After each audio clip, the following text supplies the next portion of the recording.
तपाईको शिरदेखि तपाईको पाउसम्म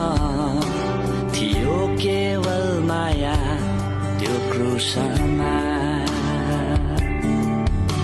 हात र पाउको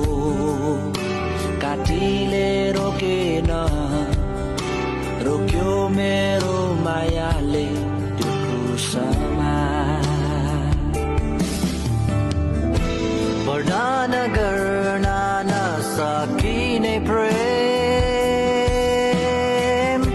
समझ्दै बुझ्न नसकिने प्रेम वर्णन गर्न नसकिने प्रेम